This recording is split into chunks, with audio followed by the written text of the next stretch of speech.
One of the things that's on my heart that I'm actually really passionate about is due diligence. And I think it's something that isn't really talked about a lot, whether it's, on some of the larger social media, real estate pages or guides or YouTube pages or whatever.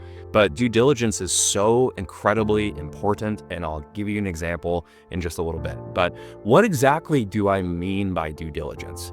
It seems almost like a term that's kind of legalistic. You might expect a lawyer to say something like that, but really all due diligence is essentially, it just means doing your homework, right? It just means that you're checking out the property, the financials, the area, the market, everything from the most important thing, including, population growth and rent growth, kind of from a macro level, all the way down to the minor details, everything from the plumbing, the electrical. Those aren't minor details. Those are actually major, and we'll talk about those. I have some stories there too. But down to, the electrical panels. Electrical panels can, believe it or not, add tens of thousands or even hundreds of thousands of dollars to a deal if things go wrong or if you need to replace them.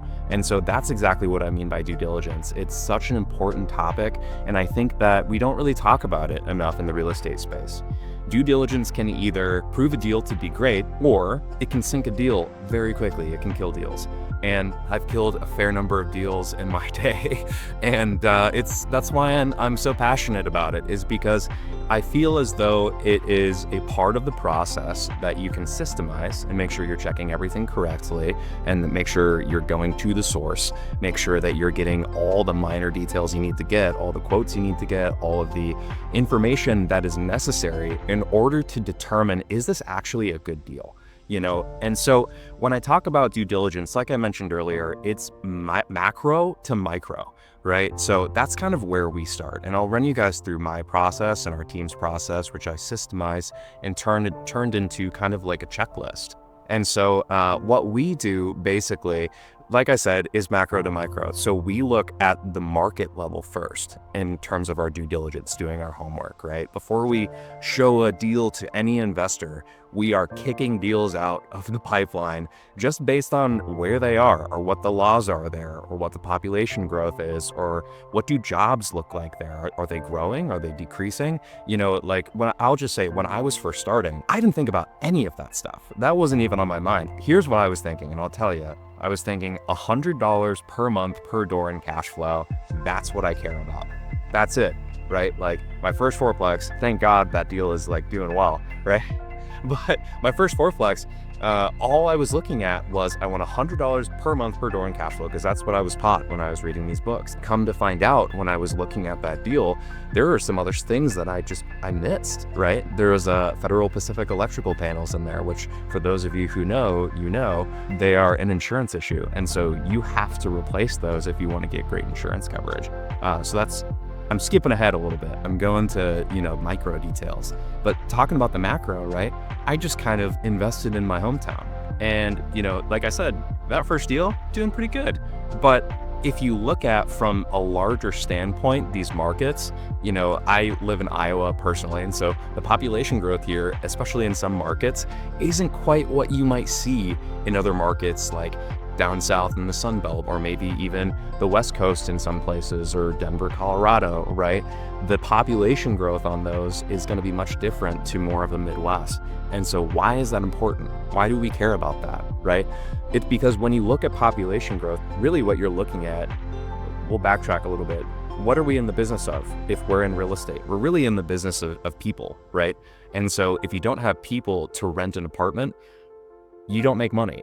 That building isn't really worth anything, So if the population is growing, that also means that the rents are probably growing too. So a lot of times when you see major population growth, you see values increase, and you see a lot of kind of tailwinds behind you that are pushing you forward. And so that's why I look for that first. Number one is the population growth. Some people take kind of a counter position to that. Some people look at, well, if the numbers work, I don't really care about the population in the area, which is, it's valid. They make money, they make the deals work. I like to have that tailwind behind me, because that means that, let's say the worst happens, right? And a lot of stuff we didn't expect, maybe our due diligence wasn't fully, fleshed out. A lot of stuff that we didn't expect just kind of pops up. Well, if you have that population growth behind you, that allows you to, it gives you a lot more room. It allows you to miss some things if you happen to miss them, and it gives you a little bit of leeway. So if you have a declining population, on the other hand, I've looked at deals in the past and passed on them just based on population growth and some of the other stuff that we'll talk about. But if you have a declining population, that's more like a headwind. That's pushing you backward. And so if you have a declining population and you have some of these other things that we'll talk about, it makes it so much more difficult to buy a deal and have it do well. Just imagine, one of these deals I've looked at in the past, population has shrunk by 20% in the past 20 years. Imagine if that trend continues and you hold that property there. Will it go up in value? It might, but will you have a hard time renting it? Probably. You might, especially if the second thing is true that we'll talk about here, which is employment. I look at employment numbers. How have jobs looked in this area? Have we lost jobs? Have we gained them? By what percentage? What are the jobs in? What are the industries? We're talking really high level macro stuff that doesn't even have anything to do with the property, but it does, because all of these things actually impact how that property performs. And so doing this due diligence beforehand and looking at all of the things that might impact this property that's outside of it, that are actually out of your control. Truly, you can't control the population growth or the job growth. You're just kind of setting yourself in there. And so if you have that tailwind behind you and it's pushing you forward, that's great. But if it's a headwind and it's pushing you backward, you can't do anything about it. You're just kind of stuck. And so that's why we focus on areas that have high population growth and good job growth as well. Because like I said earlier, it's a tailwind. It helps you out. So those are a few things that we look at. Number 3, landlord-tenant laws. And if you are owning the building, you probably want to make sure, again, that you have a tailwind rather than a headwind. And unfortunately, I've spoken to many investors who they've invested in some markets that have some tough landlord laws. And I'll say, especially in 2020, 2021, tough landlord laws, right? Like some of those folks, they didn't have to pay, because that's just what the regulations were. So imagine what happens to the people who own that property. That means they're paying out of pocket. They don't have any support. Just because the renters are getting support doesn't mean that the people who own it are getting support. Honestly, there was no support. You just kind of took that as a loss, right? And so we would much rather be in markets where we have that tailwind behind us and it's not like in our face pushing us backward. That is a huge, in my opinion, operational risk. Because even if you're doing everything right, let's say you screen people really well, let's say you did really nice renovations, let's say you even bought in a market that had high population growth and high job growth, but it had bad landlord-tenant laws in terms of, toward the landlord, they're very difficult in order for you to execute your business plan and kind of operate the property as you need to. Let's say that the other 2 macro elements are great, but the landlord-tenant laws are not. You could do everything right from an operational standpoint and still lose, because the people that are living there, in some cases, don't have to pay. They could stay there for months. They could stay there for years. I've heard of some owners that have just had people living in their property, not paying rent, living there for years because they just couldn't evict them. And so that is why we really focus more on those properties and those areas that have favorable, landlord laws. And so we really target more of the kind of Sunbelt states, Oklahoma, Arkansas, Texas. We include Kansas and Missouri and Iowa, of course, if it's a great deal. And we're looking at everything from, like I said earlier, population growth, job growth, landlord-tenant laws. But you'll notice if you look up all those states I mentioned, positive, favorable, let's say, landlord laws in those areas. And so that's part of why we focus on them. And then we just pick the cities in those markets that have great population growth and have great job growth. And that's where we start. If it doesn't hit those boxes, either we need a grand slam deal with like really nice financing from the seller that reduces our risk, or we're probably just not going to do it, because there's a lot of deals out there and we don't have to buy them. We're just going to buy the good ones. And so that's why we really focus on that top part, is because a lot of those things you can't control. And so we're starting at the market, but now we'll move down to the sub-market, right? So a market might be, let's call it a state, right? Or we could even call it an overall city. You might be looking at Des Moines, Iowa, for example, and you might be looking at kind of central Iowa as a market. Well, you can look at Des Moines as a market as well, and just look at population growth. You can look at job growth. You can also look at landlord-tenant laws. And for those of you, if you want to know, they're all favorable, right? Des Moines has very nice population growth. It has great landlord-tenant laws. In terms of kind of overall, it's not too difficult to be a property owner in that area, and jobs are booming because there's a lot of people moving there, and there's a lot of companies that have either like great operations or headquarters in that area. And so a lot of investors love Des Moines, especially investors from California. And if you are those investors, please reach out because we got deals. But Des Moines, right? You can look at the submarket because Des Moines as itself isn't a monolith. It isn't just like one area and everything is the same. Just like any city, right? Chicago isn't all the same. San Antonio isn't all the same. Each of these markets have their own submarket. And if you want to be active in real estate, you have to understand the nuances, like the small, tiny details of each of these submarkets. Because it's so important to understand everything from we look at area median income first, and we don't just look at the entire area. Like we don't just look at West Des Moines as an area, we look at census blocks. Like that's how detailed we get. We look down to the census block of an area. How much do people on average make here? And we do that because we need to know how much can people actually afford in terms of rent, right?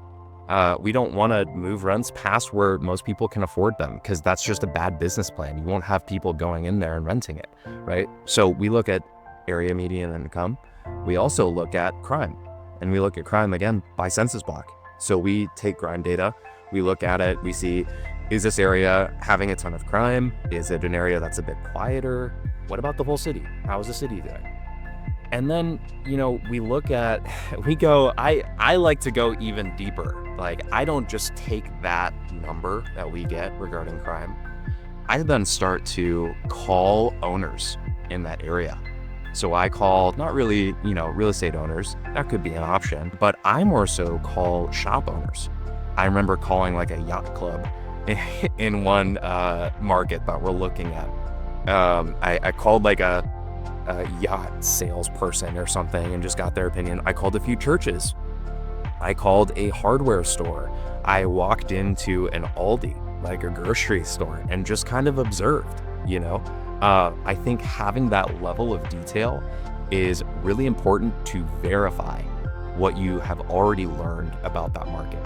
Because if you just kind of take the numbers from one source, it could be completely off. Especially, let's say you're investing in a market that you are completely unfamiliar with, right? Like, I've never been to Connecticut in my life. Fun fact, I've never been to Connecticut.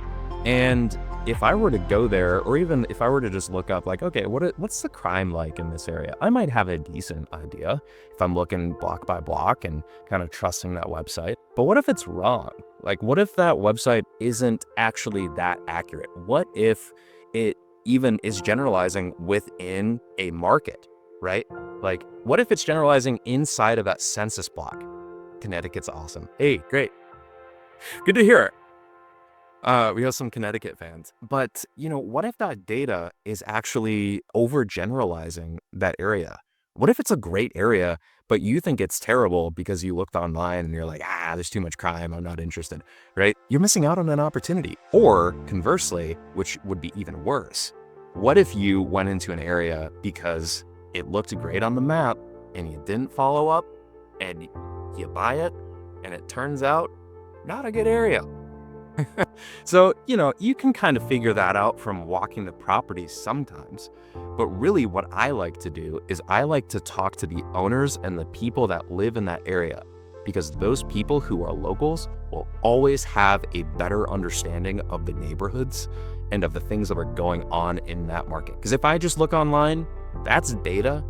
Data can be great, but data can also be wrong. It can be kind of, it might be an incomplete data set. Whereas we can fulfill our data set, we can keep that data set full if we're talking also to people who actually live there and are from that area and understand really like, okay, what is it actually like here?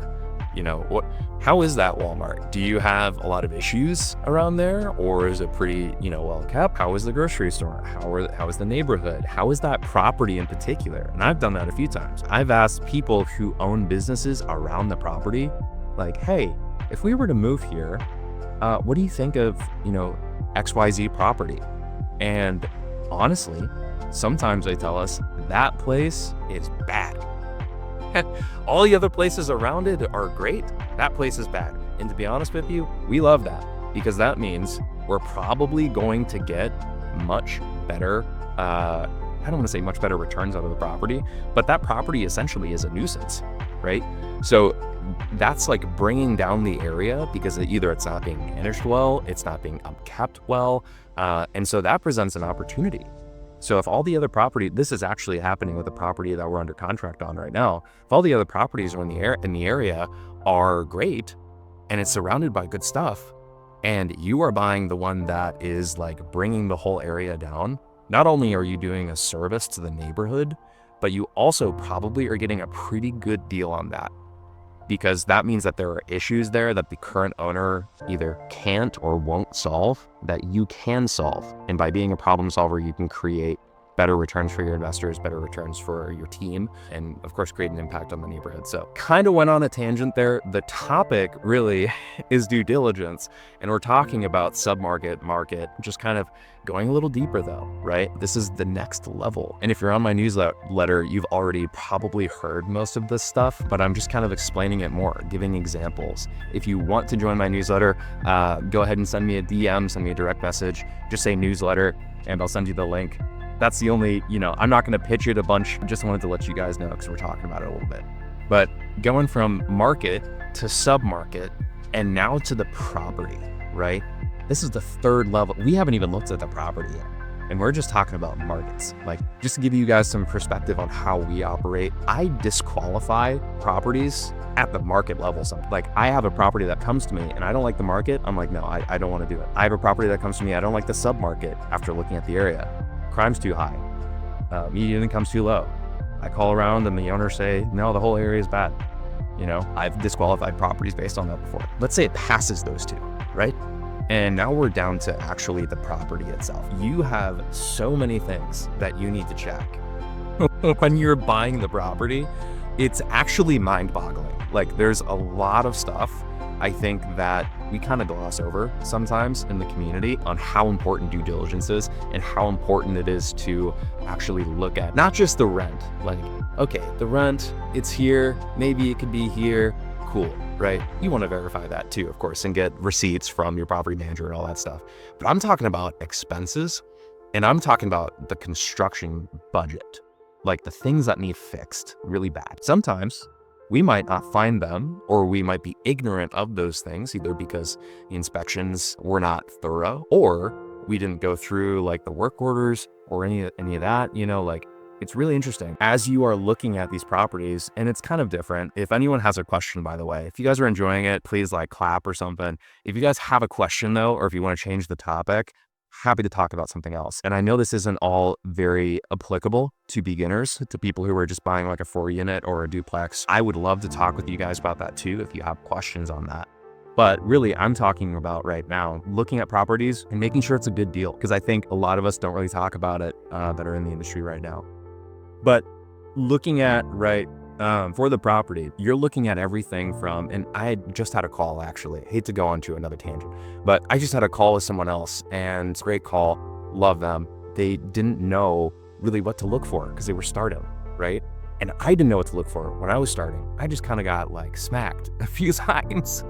And, I learned from that, and I kind of internalized that, and I've systemized it. I would encourage you guys, if you don't have a system, keep track of all your knowledge in some place, because it helps you on future deals to make sure that you're checking things. But anyway, going back to it, right? I'll go through some of the major stuff that you should keep in mind as you're looking at properties, whether they're commercial properties or you're buying a duplex or a quadplex. All this stuff is applicable. We'll start with some of the major stuff, right? Plumbing. You might have galvanized iron pipes. You might have cast iron sewer lines.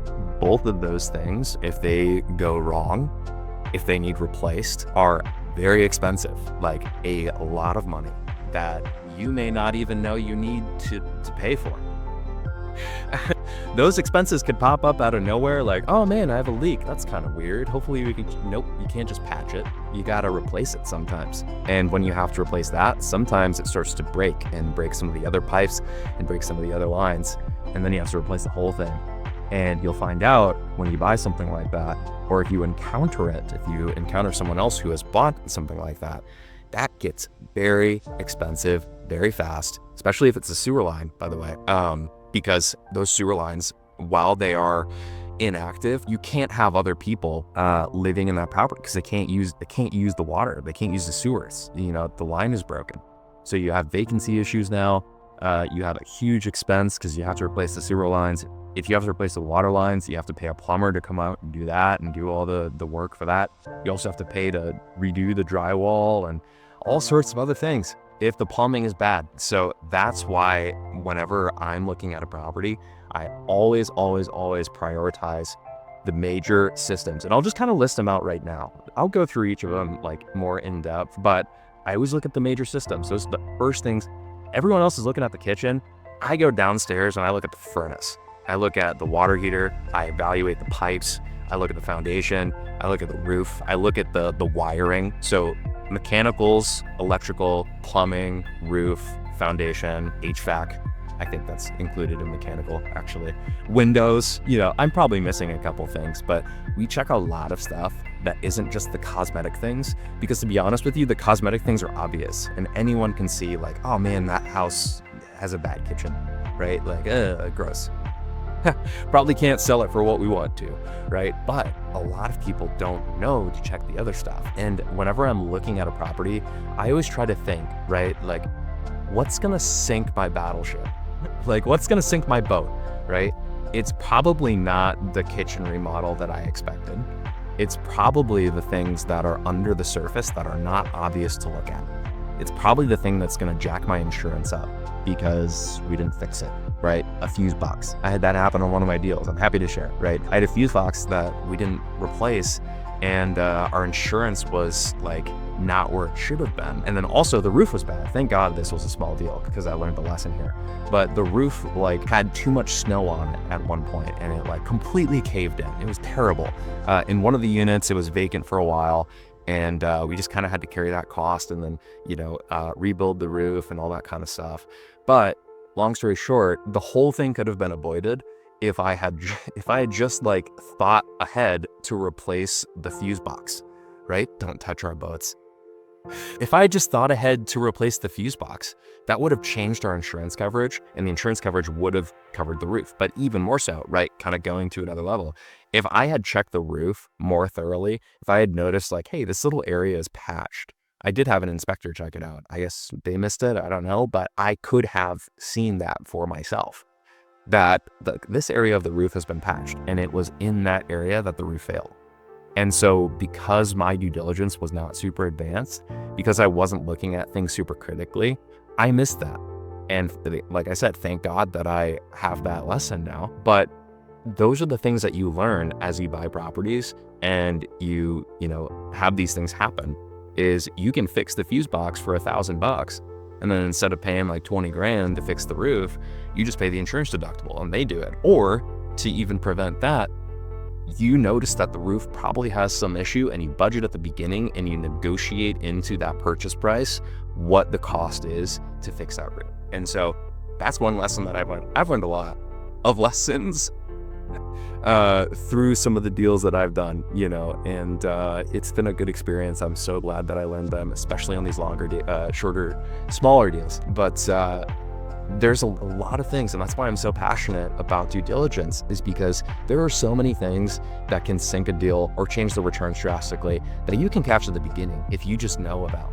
And so that's why I'm trying to share this with you guys. Whether you're in real estate, you've been a commercial real estate investor for a while, but if you've been a beginner and you just have no idea, there are so many things that you can learn about, and you can make sure like, hey, is this solid? Are we good? Yes, cool. You know, so I always check the plumbing. That's where I start. Then I go to the electrical. and I check out the electrical panels. Like I said, this fuse box was like the bane of my existence on this deal. And if I had just replaced it, it was a small expense. If I had just replaced it would have changed our insurance. So I check, is the electrical in compliance with insurance standards? And you can ask your insurance provider, hey, is this electrical panel good? They'll probably actually inspect the property and they'll tell you. They'll probably tell you like no sometimes. But I check the panel, and then I also look at, is this knob and tube wiring? Knob and tube wiring is one of the most common things, especially when you're dealing with older properties like 1900s, 1912, whatever it is. Whenever that was in vogue, I don't know. It was before the 50s, I think. But especially whenever you're dealing with older properties, it's very common, and it will also sink your insurance. A lot of people will not insure knob and tube. And so just understanding if that property has it and baking that into your insurance quote, or alternatively, baking it into your construction budget in order to take that out and rewire it. Now that's going to be expensive. But again, that's why we do this, is because we need to know at the beginning, do we need to replace all of the wiring in the house? Like that is a job, right? And the more that you know that ahead of time, that that's going to be a job, or that that's going to mess with your insurance, the more that you can plan for it, the more that you can change things around, change your offer around to bake it in and not have it eat at your returns. So that's the other thing I look at, is knob and tube wiring. Another lesson, I guess I'll say siding too, right? Just going on the topic of insurance things. If you have asbestos siding, especially if that asbestos siding has like issues with it, right? That is going to change your insurance estimates as well. So you just have to understand, right? Like kind of what do insurance companies look for? They look for orange bird, which is a kind of like piping for sewer lines. They look for knob and tube wiring. They look for asbestos. They look for Federal Pacific panels. They look for all sorts of stuff. And the more things that you understand that they look for and they deduct you for, they penalize you for, the more things that you'll know, hey, I need to negotiate this deal down based on XYZ that I need to fix.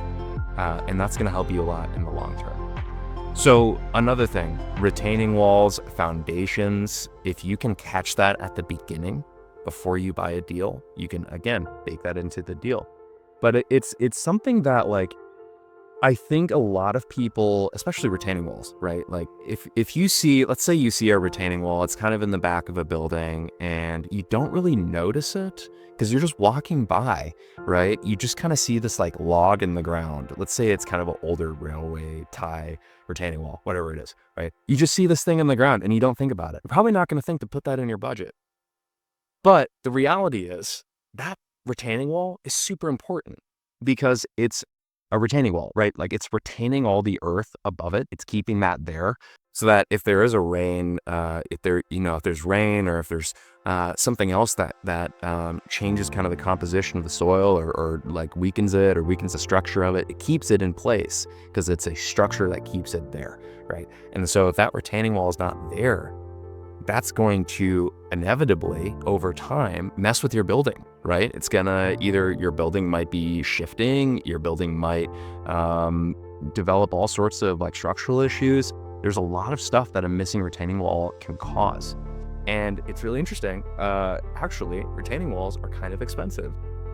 And so if you miss it, ask me how I know. If you miss it, right, you have to then either do it yourself or you have to, again, bake that in, take a hit to your returns and, kind of move on from there. But if you hit it, if you know about it from the beginning, you can bake it in and you can make a change. So retaining walls, plumbing, electrical, those are a few things that I look at. And then of course you look at the foundation as well, becoming a high ticket problem. Yeah, lots of money problem. And so I look at those things. I look at windows. I flip houses too, by the way. If anyone wants to know, I flip. If you have a house that you're looking to sell, that could be a good flip. But I flip houses too. And when I'm, what's up, Keith? Hey man, thanks for joining. When I'm looking for houses to flip, I look at windows. And again, ask me how I know. I had a house flip that did not go well because I didn't replace the windows and I didn't really do much to the kitchen. I just kind of painted the cabinets and called it good. I actually put on a quartz countertop, by the way. So I didn't just like cheap out. How do you identify a 5 to 10 year problem in the future before it's obvious? That is a great question, and I'd love to answer it. I'm going to finish with windows. So when you're looking at windows, right, you want to make sure, number one, do the windows open. It's kind of obvious, and it's kind of like, duh, right? But when you're looking at windows, number one, you want to make sure they're open. But number two, especially if you're looking to sell that property, you want to make sure the windows are nice, because it kind of like flew past me, I guess, when I was doing my first few flips. But people actually care about windows. Like, yeah, windows should be nice. They shouldn't be 1950s, 1960s windows. You know, they should probably be the vinyl windows that are like nice and new and open easy. So if they are not, if they're old, you need to replace them, you need to budget for them, and you need to get rid of them. And if you have a great contractor, thankfully we do now. I have a great team, thank God. They do really great work. We're actually having them flip. We're flipping 4 houses right now across, what is that, 1, 2, 3, 3 states. And they do all the work for us. And so that's another lesson I learned. I'm just kind of going on a tangent. That's another lesson I learned, right? Is like, don't try to do all the work yourself. If you try to DIY stuff and you're trying to flip a house and you don't know what you're doing, like you're not a pro, probably not a good idea. Again, ask me how I know. Anyway, we're going to move on. So how do you identify a 5 to 10 year problem in the future before it's obvious? It's a fantastic question. And I think one of the biggest things that we focus on is just having a great team. And what does that consist of, right? A great team, in my opinion, consists, number one, of a great contractor. So if you have a really good contractor with you, someone who's either built homes or they've renovated a lot of homes, or, you know, whatever, they have dozens of years of experience, right? Like, that's our guy, thank God. But if they have that experience, they can point out a lot of that stuff to you before you might notice it, because they've seen it or they fixed it. And so they know what the solution is, they know how much it's going to cost, and they know like, hey, probably want to keep an eye on this because this doesn't look good, right? So having that contractor on your team is super important. Number two, I think, is an inspector. And just kind of going back, right? I think it's extremely important to have not just one opinion, which might be yours, right? Not just 2 opinions, which might be your contractor, but I think 3 opinions in like whatever you're looking at in due diligence is a fantastic kind of default standard to have. Because if it's just me and you looking at something and you miss something and I miss something and we're both thinking the same thing, again, that's dollars left on the table, because maybe we have the same perspective and we didn't really like, oh man, you know, I wasn't thinking about that thing. But if you have that inspector on your team, that's a completely third party. Now, do you have to pay them extra to do that? Yes. Like, I'm not going to lie. That's going to be an extra cost. Again, you have to bake that in. But that cost, I'll tell you this. I paid an inspector to inspect the sewer lines and an entire property for me. And then, based on that inspection, which I probably paid $300 for, I was able to negotiate down $5,000 off of the purchase price. I would take that deal every single day and twice on Sunday to just get an inspection. Now, is it guaranteed you're going to find something? No. In which case, great. Or you don't have to do anything extra that you weren't planning on. But having someone else that checks your thinking is so helpful, and it's so important, because, and I'll tell you on another deal, right? Like, I just kind of, I was looking at some other stuff, and my partner was, and like, we had someone else double check one of the things that we were looking at. It's like, whoa, we didn't even see that. But again, it's, you know, it's kind of the checks and balance aspect that I'm talking about. So the more people that you have on your team that are experts, that you can check your thinking against, the more you kind of think about a bowling alley, right? I hate to go kind of off script here, but think about a bowling alley and you got the guardrails on the sides, right? I view those 2 other opinions as the guardrails. So like, you're not throwing your ball in the gutter, which would be like a bad deal, because you have other people that are putting up the guardrails for you and making sure like, hey, you know, okay, you're on the right track, or hey, get back on the right, you know, go toward the pins, dude. And so I love having other people on my team that are experts and that can help me see these problems that are 5 to 10 year problems, kind of going back to the original question, that, I might not understand or I might not see myself, and just kind of pointing those out and saying, hey, what's your plan for this? Oh, I didn't see that. Thanks. So just having other people on your team, I think it is super helpful. But yeah, everyone who's here, thank you very much for being here. Appreciate your presence. If you have questions, please ask them. I'm happy to answer those. I know originally I was only planning to go to about 6:30, but I went on a rant. And so I'm happy to do it. I'm happy to stay on until probably like 7 or so. But any questions you guys have, whether it's getting started, things to look out for, right now the topic is due diligence. And just kind of going back to the beginning, what is due diligence, right? Due diligence is, like I said at the beginning, it's just doing your homework. It's doing your homework on a market. It's doing your homework on a property. Hey, thank you, Heather. It's doing your homework on a sub-market, everything from crime to income to all the stuff, right? You just want to do your homework. And so right now I'm talking about the property. And the property, I'm going into some of the most detail, because that is where, especially if you're buying older stuff, like that is where most of the problems can also be found. So you might find, like I said earlier, you might find cast iron piping, sewer line, or you might find cast iron sewer lines, or you might find like galvanized piping, all sorts of stuff just kind of under the surface, and you want to keep an eye out on that. I was talking about windows, roofs. Roofs actually are kind of easy to see if there's something wrong with them. If they're like shingle roofs, if you see some shingles missing, probably, need to do something. Flat roofs, you want to check those as well. I always love to have an inspector just to check things, but roofs can be a major expense. And if, for example, we're looking at another property right now that we were going through and we had our contractor look at, and again, third opinion, right? The inspector had found that one of the roofs was bad, and we didn't have that in the bid. And so I just saw the report from one person, saw the bid from the other person, but them together, and I was like, okay, let's add this into the bid, make sure we bake it into the price, bring it down, and then move on. But roofs are another thing that are really important to keep an eye out on. So kind of all encompassing, right? Bringing it all together. Today, we talked about due diligence. We talked about what do you need to know about a market? What do you need to know about a sub-market? What do you need to know about the property? What are some of the things that can sink your battleship, if you aren't paying attention to them? And so that's everything from population growth, population decline, job decline, unfavorable landlord-tenant laws, right? Things that can like lock you into a property with no recourse if someone is not paying. Crime, median income, things with the property that you just can't see on the surface. All these things that you need to pay attention to if you are looking to buy real estate. And I don't want to make it sound super like complicated or unattainable, because I do truly think like this is one of the best ways, in my opinion, to build wealth, because you can directly impact the value of this thing. You can't impact the value of a stock. If you do, that's illegal.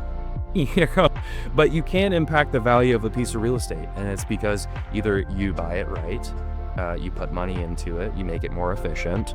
There are ways where you can make that value go up and increase your own personal wealth, your wealth for your family, your friends, whatever it is. So I'm sharing all this stuff with you guys because I want you guys, whether you are planning to invest in real estate, you already have, I want you guys to do as well as you can based on some of the lessons that I've learned, some of the lessons I've learned from other people on their experiences. I want you guys to do well based on, some of the lessons that I can share. So if you guys have any questions, feel free to ask. Otherwise, thank you all for showing up. I appreciate you all listening to me just kind of talk about real estate.